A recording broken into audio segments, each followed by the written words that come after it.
Gente, infelizmente, existem muitas possibilidades de acidentes domésticos no nosso dia a dia. Você está preparado para uma possível situação de risco, por exemplo?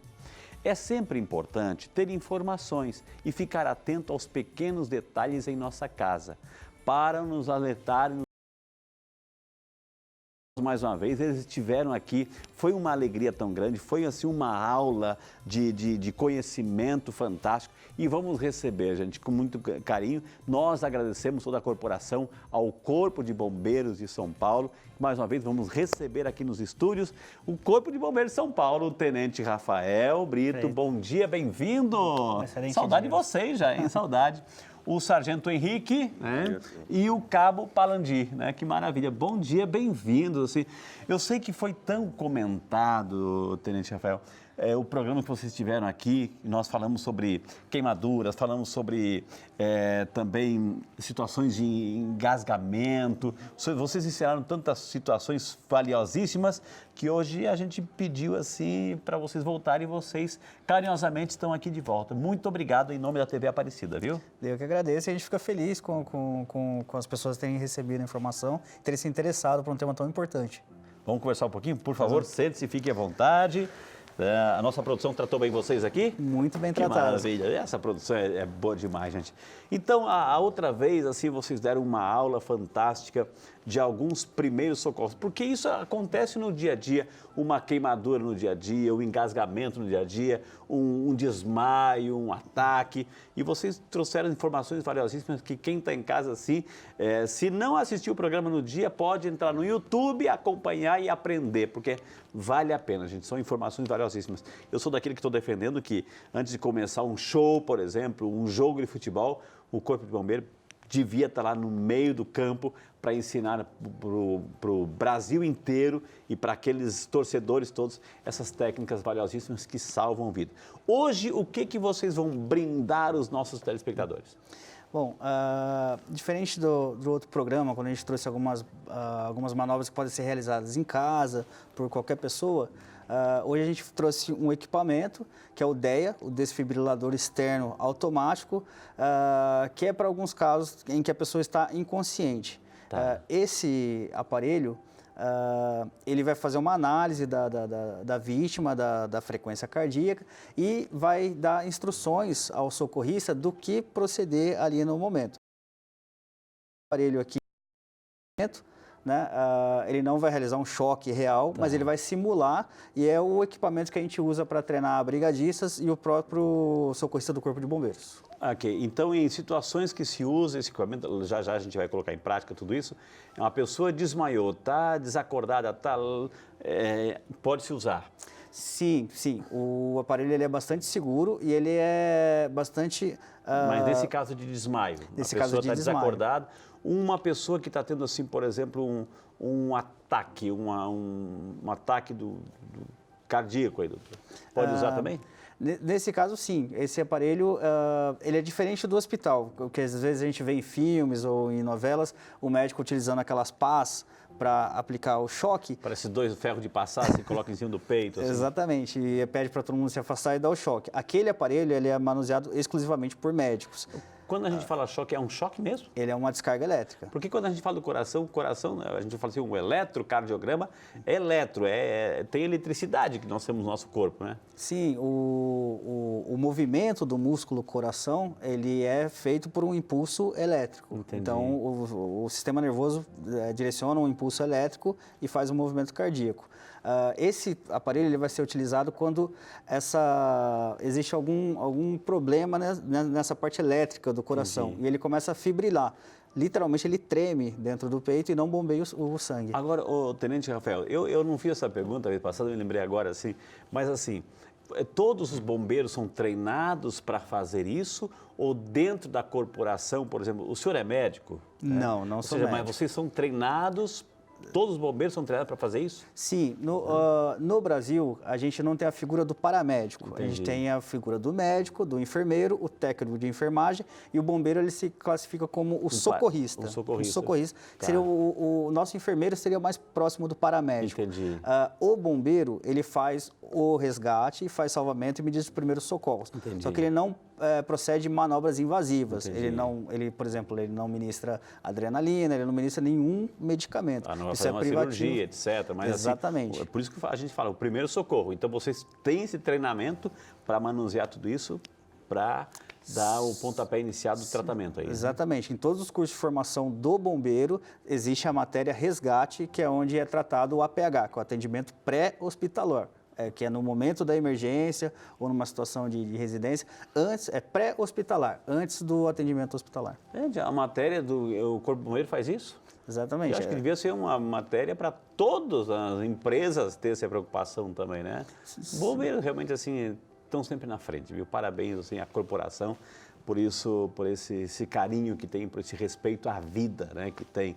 Quando a gente fala de bombeiro, a gente falou vez passada, assim, a gente lembra de bombeiro apagar fogo, né? É uma das emergências que fazem apagar os fogos aí, né? Mas acima de tudo tem uma diversidade de atendimentos assim, e esses moços aí são treinados para socorrer, para salvar a vida. Então vamos lá, o que interessa, o que a gente vai demonstrar hoje para quem está em casa? Esse aparelho aqui que é o DEA, como eu tinha falado, é um desfibrilador externo automático. É mais difícil falar do que usar, Fê. É comum a gente, em shoppings ou mesmo estádios de futebol, ou alguns lugares com grande concentração de público, a gente vê uma maca pendurada e do lado uma caixa com esse sinal, o DEA. Okay. O ideal é que os socorristas do local operem esse tipo de equipamento. Mas ele é bastante prático e a gente vai demonstrar aqui como que ele é utilizado. Então eu vou pedir para o Sargento Henrique e o soldado Palandi se posicionarem. O Sargento Henrique vai se posicionar lateralmente. Na vítima, vai avaliar os sinais, se ela está respirando, se ela tem pulso. O dedinho aí, para ver se tem arzinhos. Se tem um ar, aí. Vai escutar. Okay. E o soldado Palandi, nesse momento, vai ligando o aparelho. Vai fazer de novo aquela manobra lá, né? Na verdade, ele vai verificar, nesse caso aqui, quando a gente tem o DEA, o aparelho vai dar as direções para o socorrista. Então, quando ele liga, o aparelho ele vai falar com o socorrista. Ele vai pedir para encaixar o conector. Certo. Então, ele encaixa esse conector, que são 2 pás. O aparelho está falando com a gente, ele está dando orientação.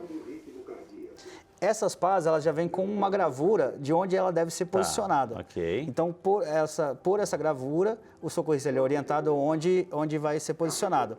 Esse aparelho vai fazer uma análise da frequência cardíaca. Entendi. E em sendo identificada a situação de fibrilação, ele vai aplicar o choque. Então, ele vai emitir um sinal, pedir para todas as pessoas se afastarem, por razões óbvias, para não ser eletrocutado, e então vai efetuar o choque. Depois de efetuado o choque, o aparelho ele vai reavaliar a vítima, a situação para ver se caso haja necessidade de um segundo choque. Ou um novo choque ou a situação da massagem cardíaca. Então, o próprio aparelho vai falar iniciar massagem ou ele vai falar que o paciente estabilizado, que ele voltou às funções vitais. E olha que interessante, é uma máquina que vai instruindo a pessoa o choque. Ela vai falar daqui um pouquinho, já dando sinal. O choque é um choque de 110, 220, a gente está acostumado assim, a voltagem no Brasil, 110, 220.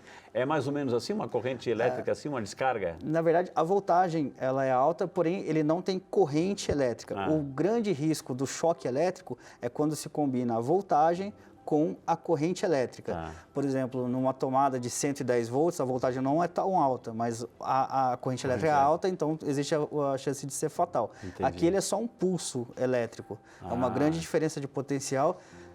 E o tenente pediu ali, a gente está ouvindo sim, o senhor estava falando também, olha, se afaste da vítima, não toque na vítima. Porque se a pessoa deixa um dedo, a pessoa também pode ganhar um choque? Pode. As pás, elas são posicionadas ali, se o senhor observar, na parte do peito e numa parte um pouco lateralizada, que a ideia é fechar um circuito ali para a corrente elétrica, aliás, o choque elétrico passar pelo coração. Tá certo? Bem ali no posicionamento. A ideia é que a corrente elétrica, aliás, a eletricidade só percorra aquela distância. Certo. Porém, a energia elétrica, ela sempre procura o caminho mais conveniente. Então, se a pessoa estiver encostada nela e tiver, de repente, com algum... É um fio terra, né? Fio terra, ele pode puxar a energia para ele. Uma coisa muito importante agora... Por favor.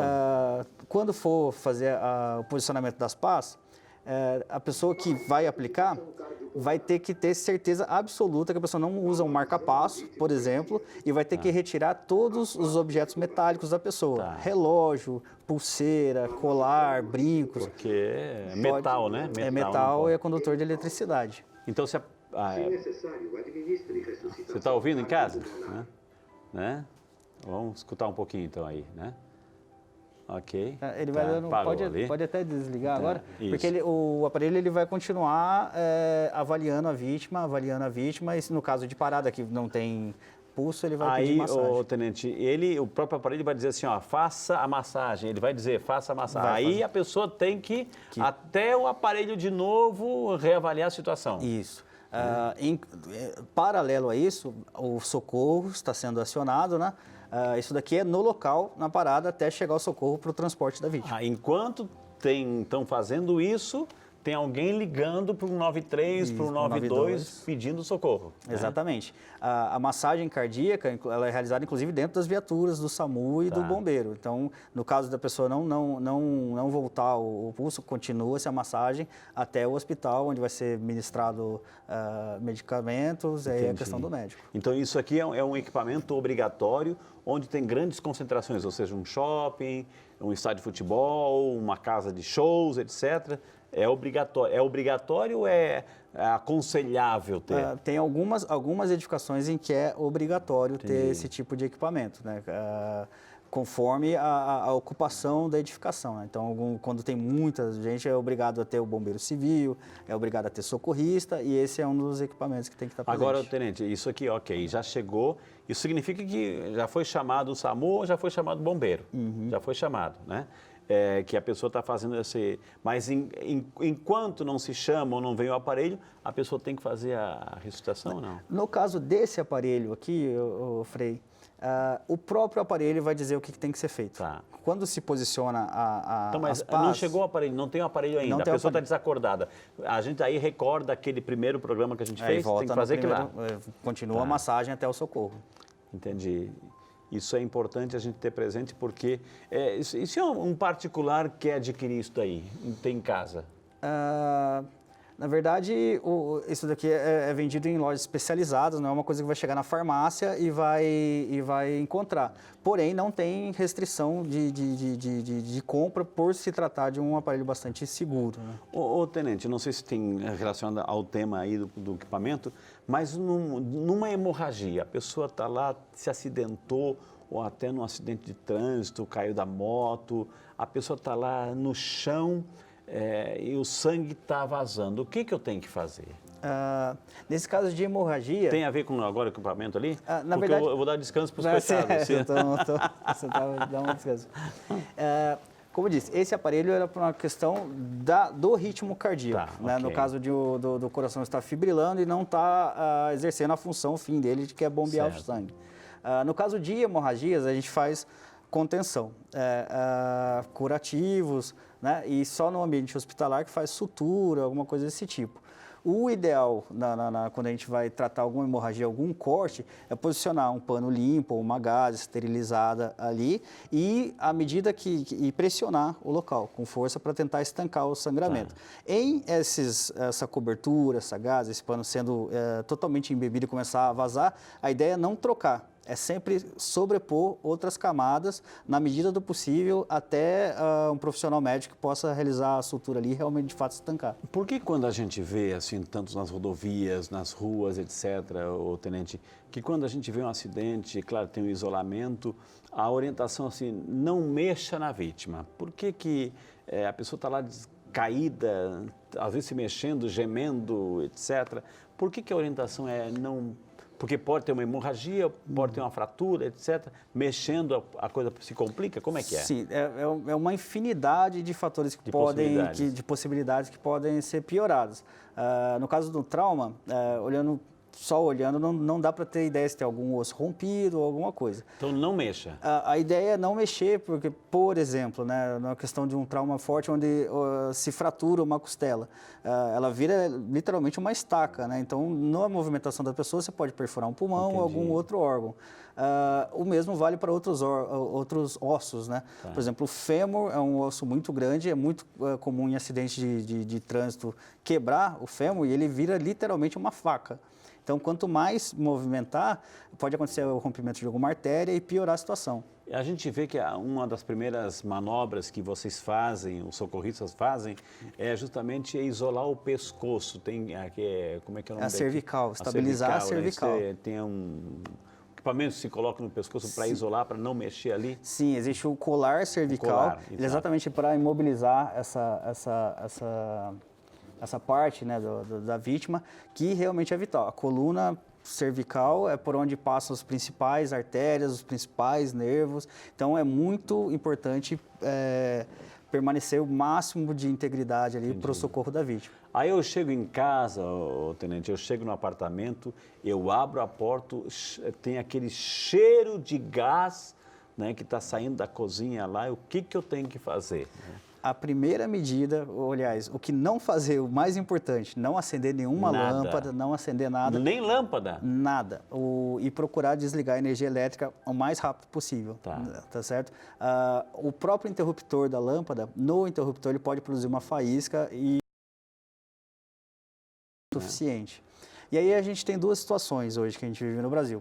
A gente tem dois tipos de gases que usam nas residências. O GLP, que é o gás liquefeito de petróleo, e o GN, que é o gás natural. Ambos são derivados do petróleo, só que eles têm uma composição química diferente e é muito importante porque o GLP, que é o gás de botijão que a gente tem em casa... O famoso botijão. O botijão, exatamente. Ele tem uma característica que ele é mais denso que o ar. Então, quando ele vaza, ele se acumula nas partes baixas, ele não dissipa. Não sobe. Ao contrário do gás natural. Quando ele vaza, a tendência dele é se dissipar. Então, o GLP, ele tem uma característica um pouco mais delicada. Então, quando ele vaza, ele se acumula em ralos ou em algum cômodo. Então, ele pode virar uma grande bomba, na verdade. Então, as consequências podem ser bastante severas. Aí, tenente, também na situação doméstica, caseira, é isso que a gente quer.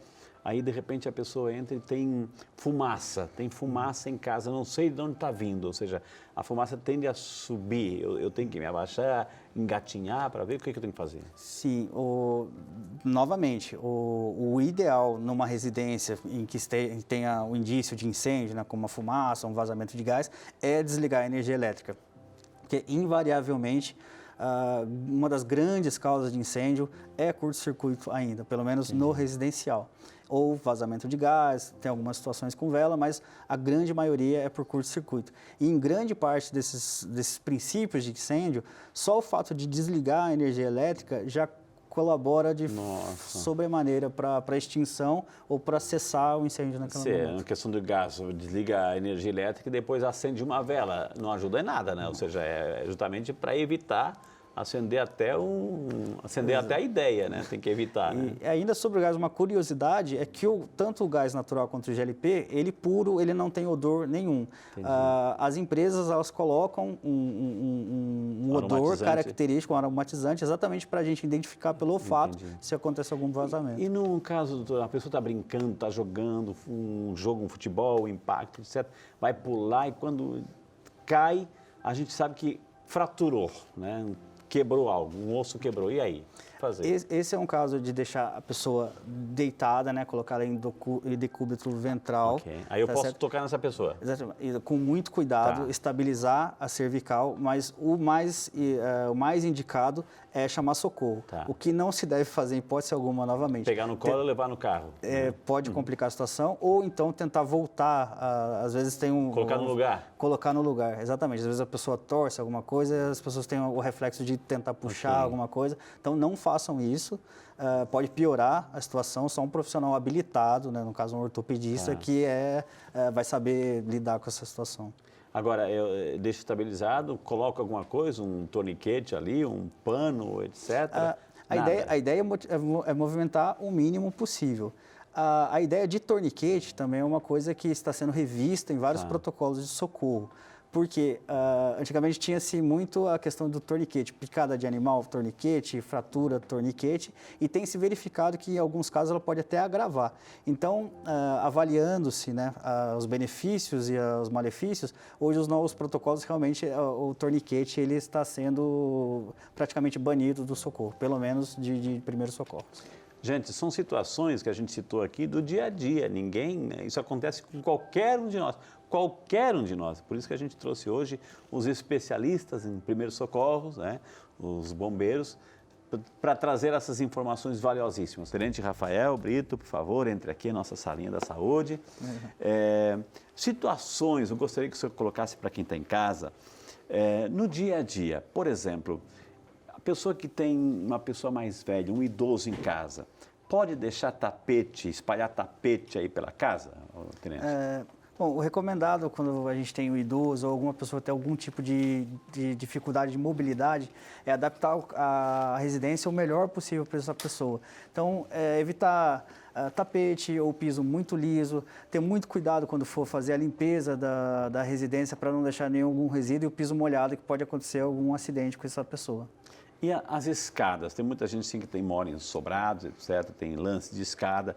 É aconselhável colocar sempre um apoiador aí nas escadas? Sim, o corrimão nas escadas ele é essencial para a pessoa que tem uma condição um pouco mais difícil de mobilidade, onde ela se apoia. Outra coisa muito importante para tomar cuidado na escada são os degraus, porque existem hoje fitas antiderrapantes que podem ser aplicadas e facilitem muito na prevenção de acidentes. Ou seja, não deixar o piso molhado, se está molhando, evitar que os mais idosos, até mesmo as crianças, circulem na área, porque qualquer passo pode ser um passo em falso e cair e se fraturado. Exatamente. Normalmente a gente se preocupa mais com idosos, crianças, que é um público um pouco mais vulnerável, mas a preocupação tem que ser com todos. Com todos, qualquer pessoa pode se acidentar numa escada ou num piso molhado, escorregadio. É verdade, sim, quando a mamãe está fazendo aquele prato delicioso, agora tem muita gente se preparando para o almoço, daqui a pouquinho vem o almoço, é importante que tem criança pequena, nunca deixar o cabo da panela, da frigideira para o lado de fora, porque a criança pode botar ali e vir aquele óleo, aquela água, tudo para cima dela? Exatamente, Frei. É muito importante redobrar os cuidados quando for cozinhar e tem criança em casa.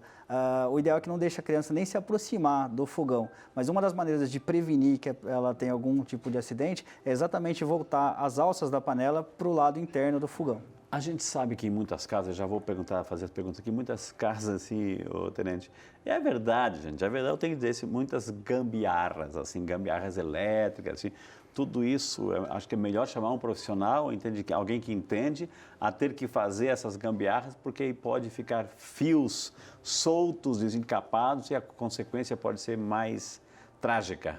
Exatamente, Frei. Uma dos grandes causas de incêndio em residência é a parte elétrica e normalmente acontece pela sobrecarga do sistema. Então a tomada ela é projetada para um tipo de aparelho. Se você sobrecarrega aquele equipamento, ele vai esquentar e a chance de curto-circuito e de esquentar muito a ponto de gerar um incêndio é muito grande. O senhor quer dizer que numa tomadinha eu não posso colocar aqueles T's, Benjamins, colocar 10 e ligar 10 coisas ao mesmo tempo naquela tomadinha? Exatamente. Não é aconselhável de forma alguma ligar muitos aparelhos na mesma tomada. Tá vendo, gente?